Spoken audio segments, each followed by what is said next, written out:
I feel like I'm being indicted. I didn't know they would catch up to me that fast. What do you want to know? How's AZ? I'll tell you.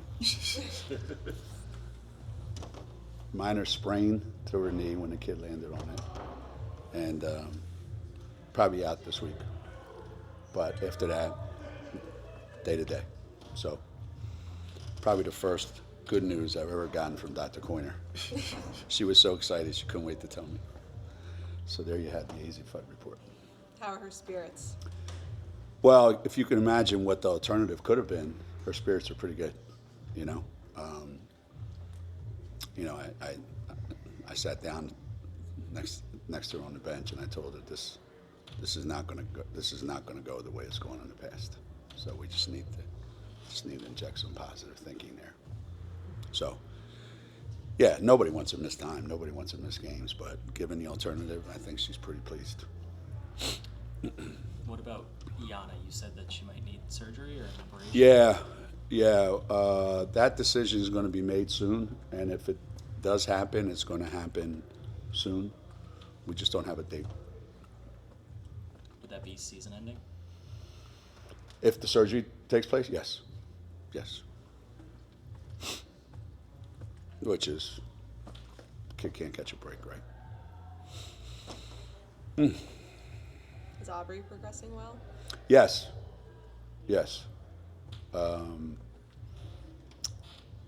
Playing a lot of simulated games, doing more and more every day in practice.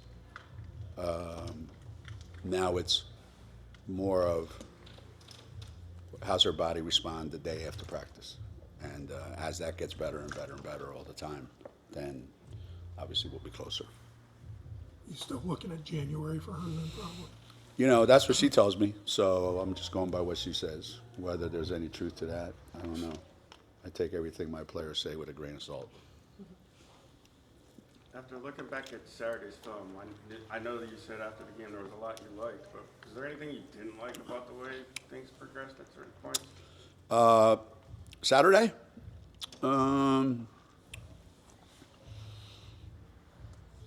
Yeah, I mean, you can always nitpick. You know, we're always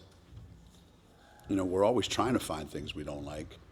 I thought that whole first half, it'd be hard to find something we didn't like. I do think we have to continue to rebound the ball better. I do think we have to continue to keep people out of the lane, and I think our ball movement was really, really good, and I think we can always,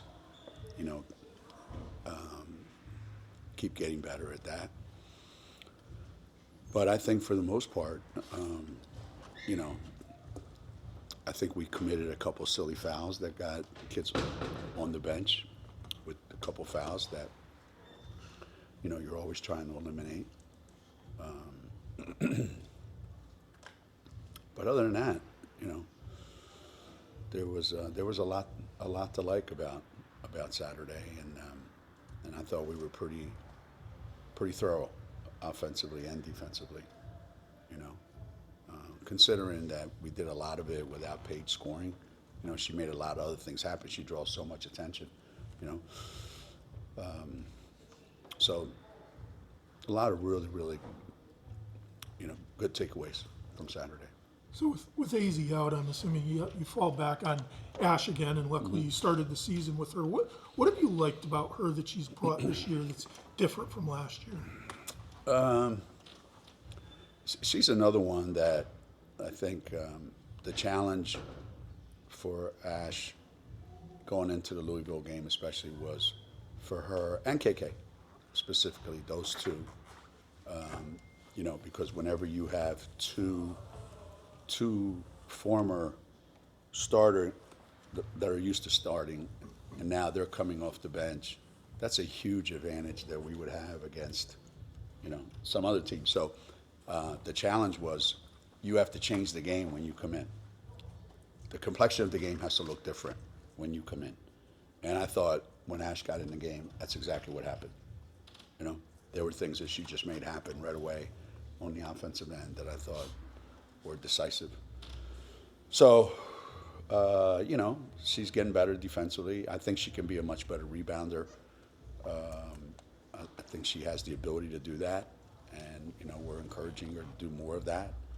But you know exactly what you're going to get from Ash. She's going to come out. She's going to compete. She's going to play really, really hard. She gets it going. She's going to make a lot of shots, and that's exactly what you want. From somebody in your second unit. When we talked to her last week, or a couple weeks ago, she said that her biggest growth so far has been her confidence this year. Have you noticed that too? Has she shown you that she's a little more comfortable? Yeah, I believe that after you have a whole season under your belt, you should feel pretty good about what you're capable of doing because you already did it. So someone's confidence level sometimes, especially today's day and age, is conditional. If I'm playing well and things are going well, I'm making shots and I'm happy, the world is great and I'm unstoppable. And then the next game you miss your first 3 shots and you don't think you'll ever make one the rest of your life. So getting away from that roller coaster, I think, is huge for a young player. That when they get to be a sophomore, that with each game it gets less and less that you're riding that roller coaster. And I think she's more there now than she was last year. Geno, has this first 4 or 5 weeks of the season gone pretty much as you hoped or expected for Paige in particular? Yeah, I think it has. Except for the Louisville game, every game that we've played, there's been a lot of really good things to take away, and enough not so good that we could go back and say, these are areas that we have to attack. And before the Louisville game, the challenge was, can we sustain a level of play for, in this case, it was 3 quarters before all the starters sat. And I thought we did. I thought the third quarter was probably our best quarter. And to me, that's the deciding quarter. You can come back from being down 20 in the first quarter. But once you get down 20-some points in the third quarter, that's hard. So playing well coming out of halftime, I think, is huge. And I thought we did a great job of that. So everybody's pretty much done what I expected them to do. I think Sarah's maybe a little further ahead than I thought she would be. I knew she'd be impactful, but I wasn't sure whether her, learning curve was going to be automatic or it was going to take a while. And it's been pretty good. I mean, Geno, is it harder to have been a starter and then become a bench player, or be a bench player to become a starter?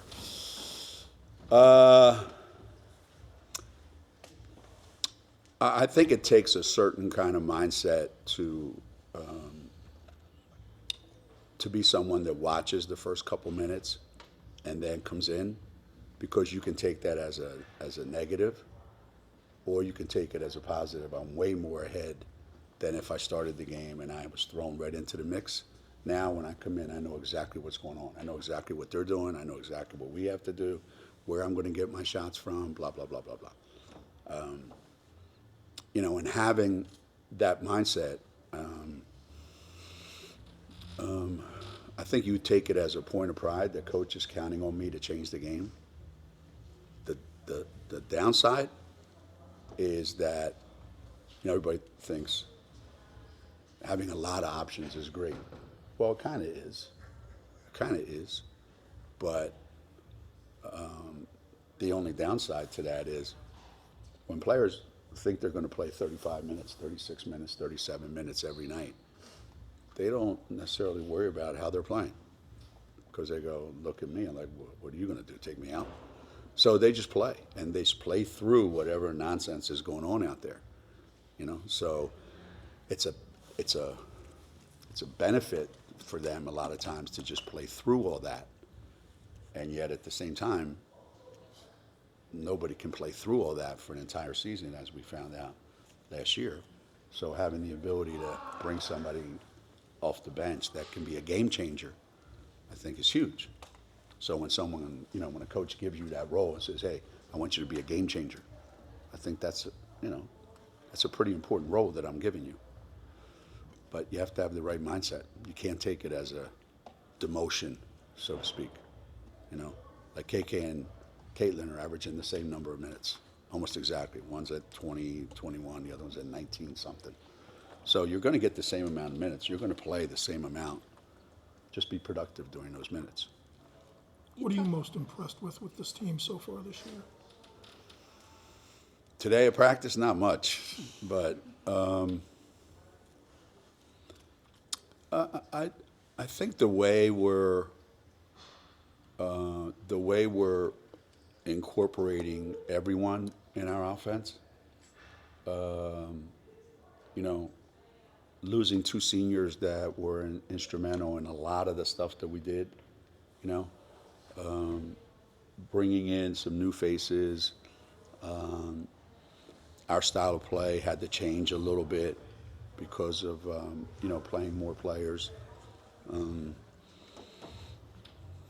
So I think the games are going about the way I expected.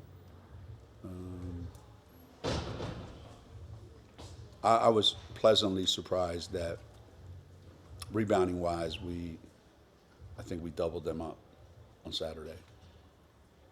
So I didn't expect that. So that was a good sign. And I thought we've gotten better at that. We've also harped on it more, but we've gotten better at that. Something that I don't think we were great at last year. When it comes to Paige's, I guess, progression of becoming more, I know you've used the word selfish, or she likes the word assertive. Assertive. Where would you say she's at in that journey? Is she where you want her to be? And especially going into a game like Thursday, with AZ not there. Yeah. What do you need from her? The value of having somebody like Paige, and not every great player has this mindset. Okay, and I could name you some if you want me to, but I won't. That they make their teammates a lot better just by their presence on the floor and their ability to see and pass. Okay, so Paige's impact on our team, even Saturday, can be either getting 20 points or being responsible for us getting a lot of easy buckets, a lot of free looks. So is she being more assertive? Yes. Yes. Have I gotten her, and this is on me, to understand how much movement she needs off the ball because of the way she's going to be guarded? But she attracts so much attention everywhere she goes that it does a lot for our other players. You know, Sarah's able to have a lot of the opportunities that she has because, you know, Paige is attracting a lot of attention. Now you put AZ out there, and now you have 2 players, Paige and Sarah, who are great at finding whoever's open. So that makes our team doubly dangerous. So, yeah, Paige is a little more assertive. You talk about Sarah still having the freshman moments and things in practice. Yeah. What do you feel like is the biggest thing she's missing right now? What does kind of a next step look like for her with how well she started? The next step, and I think this will show itself before the end of the season.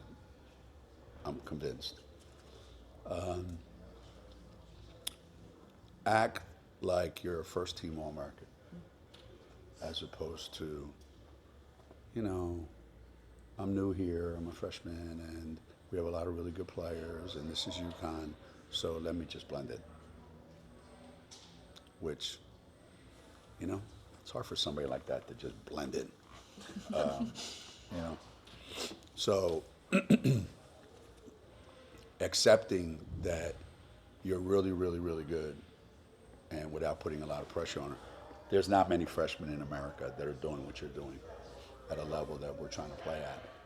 So act like it, you know. And that last possession in the first half says it all, right? Or first half or the quarter? Yes, First half. First half. That was just the most bizarre possession in the history of college basketball. I would have told Sveta, pass it, and Sveta would have shot it 5 times in those 12 seconds. And now I got to tell Sarah, go. And she goes, what do you mean? So, yeah, she's still a high school kid in that respect. Is Paige basically the same player she was 4 years ago, just a stronger, more refined player? Or has much changed about her game in 5 years you've had her? Yeah, I think her her ability to play through contact is much, much better. The crazy thing is now she seeks contact. And then doesn't get the calls that someone else would probably get. But if you ask her why, she goes, because I finish all the time, then they don't want to give me that call. So you're better off not even asking. But yeah, playing through contact, being a little more disciplined, you know. But basically, her role is similar to freshman year, but she probably has a little more, we have a little more versatility on our team. She helps that, and that helps her. So we're in a different time and place, but yeah, her confidence level was never necessarily an issue, but I think she's exceptionally confident now, and I think the change in her body probably allows her to be like that. I just don't want, I don't want to wear her down. What do you think of her shoes? I love them. I really do. I think they're really cool. She picked out some great colors. They look great, in person, on TV. It's a really cool shoe, and the players like it. They say it's comfortable. I'll take their word for it, You don't have a pair yet? Oh, I have a pair. Yeah. Signed. I don't know if they're my size. I haven't opened the box. So, yeah. Yeah. No, it's not on my list of like favorite shoes of all time. I mean, when my daughter was inside Ralph Sampson's shoe, that was a favorite shoe. When she was a month old or 2 months old. But it's still a beautiful shoe, I think. I think every kid out there will love it. Players are starting to ask about it, and college players are starting to ask about it. And again, if the shoe is comfortable, and it's as comfortable as it is, visually appealing, then I think a lot of kids are going to be wearing that shoe. You've had Paige and Maya, who just had outstanding overall freshman seasons. I mean, Paige may be the best ever. What does it take to sustain something like that? And does Sarah have it in her to be good from start to finish? That's, I don't know. I don't know that when Paige came to UConn, we wrote down on the board she was going to win every single award that you're capable of winning. That was a surprise, and it was in the bubble. So how the hell do we know how anybody else was playing at the time? We didn't get to see anything. But she was spectacular in every area of the game.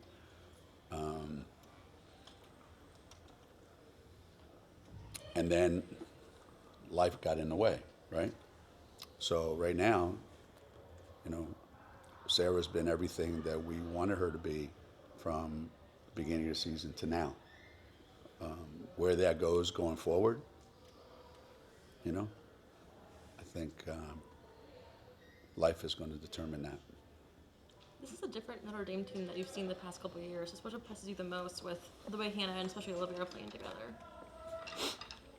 Well, I think there are three perimeter players, if you want to call them that. I think there are three, for all intents and purposes, or three guards, kind of. I think their three guards are so good. They're so aggressive offensively. They're so skilled offensively. They put so much pressure on you, pushing the ball up the floor, attacking the basket, being able to make shots. That's to me, those are the most difficult teams to play against.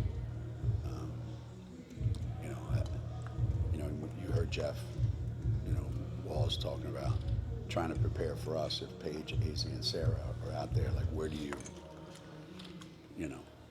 And I think they have that, and they're a confident bunch.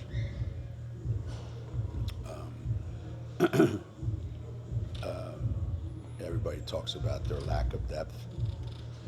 It's like when I was complaining about our lack of depth last year, and Walsh, I remember saying, yeah, I feel bad for him now. Paige is going to play 40 minutes instead of 30.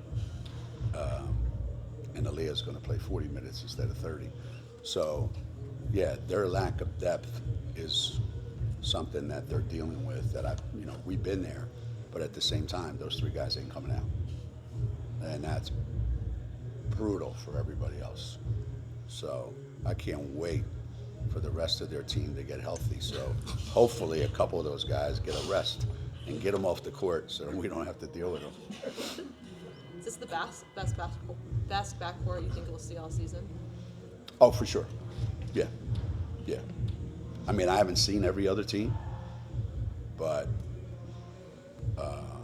so far, and I could change my mind if I see more teams play, but obviously because we're playing them and watching them a lot, yeah, they're certainly the best that we faced. They will be up to this point, and I don't know that somebody might be as good, but I don't know that anybody's better as a backcourt. How much of a mental challenge is it going, into an environment like this against your first top 10 team with a group that's sort of inexperienced? I know. To me, that's always the biggest challenge, is how are your players going to react when they first get in that environment. Sarah's never been in that environment. Jenna's never been in that environment. Caitlin Chen's never been in that environment.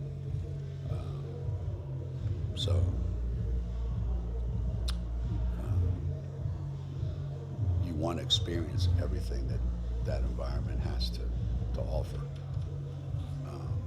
so that you can walk out of there feeling like, I can handle all this, and I just did. And that's a great sign going forward. Or I got to get better at handling this. And that's not that bad a sign going forward, because it hardens you. It does something to you. I remember when Notre Dame came, and it was the first game day in college basketball history on the women's side, and they came to Gamble, and we were loaded. Renee, Maya, Tina, we were loaded. And Skylar was a freshman. And Tina outscored their whole team in the first half. And we just blew them out. But fast forward a couple years, and it was a whole different story. So I think once you put yourself in that environment, good things are going to come out of there.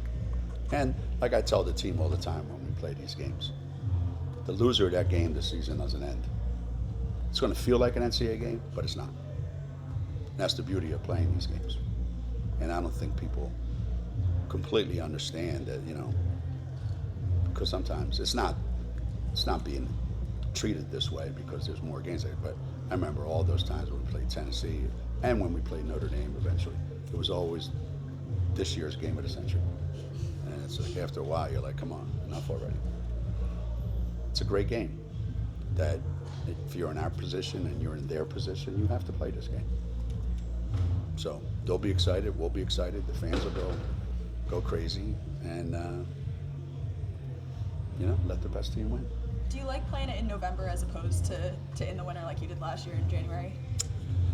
Or December? Yeah, I think we've always played them the first week in December, I think it is, and it was usually during playoffs, during a playoff, the NFL playoffs,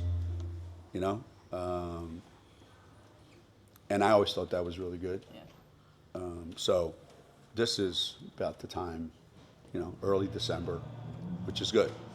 You play a game like that too close to Christmas, somebody's going to have a really bad Christmas.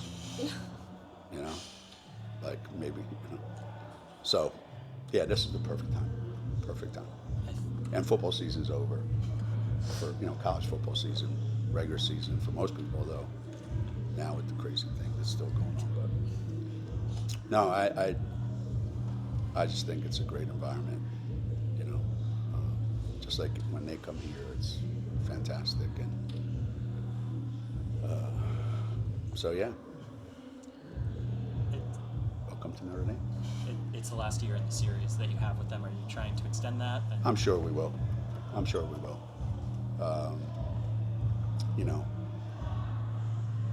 there's going to be casualties on our schedule, simply because we're going back to 20 games in the Big East. So we were at 18 now, and we're going back to 20. So that means 2 less non-conference games. So something's got to give in the next couple of years of scheduling. But games like this, I don't ever want it to go away. I mean, I hope Neil feels the same way. I love this game. Win or lose, I love this game. Love it. I know we haven't asked you in a while, but how is Caroline doing? Caroline's doing all right. Caroline's doing all right. You know, it's just one of those, how are you today? Great. How are you today? Tomorrow, how are you? Pretty good. How are you the next day? Great. How are you the next day? So we just kind of take it day by day. I know she wants to play so bad, though. She gets so pissed when we take her off the court. She wants to play so bad. Yeah, I remember her freshman year it might have been. Did game Paige got hurt? Yeah, she played great in that game. Poof! She played great in that game. So there you have it, guys. Who's all going to South Bend? Whoa! Yeah, I like it. I like it. I got to meet the football coach there last time we were there. He's a great guy. Really? Marcus? Yeah, great guy. Great guy. That don't mean I'll be rooting for him. Well, who they playing? Indiana? Indiana, yeah. Oh. Luck of the Irish. At Indiana, though, right? No, they're I at think Notre it's Dame. at. Yeah. Whoa! Next Friday. Next Friday. I thought it was this Friday. I got worried for a second. See, is that what it is?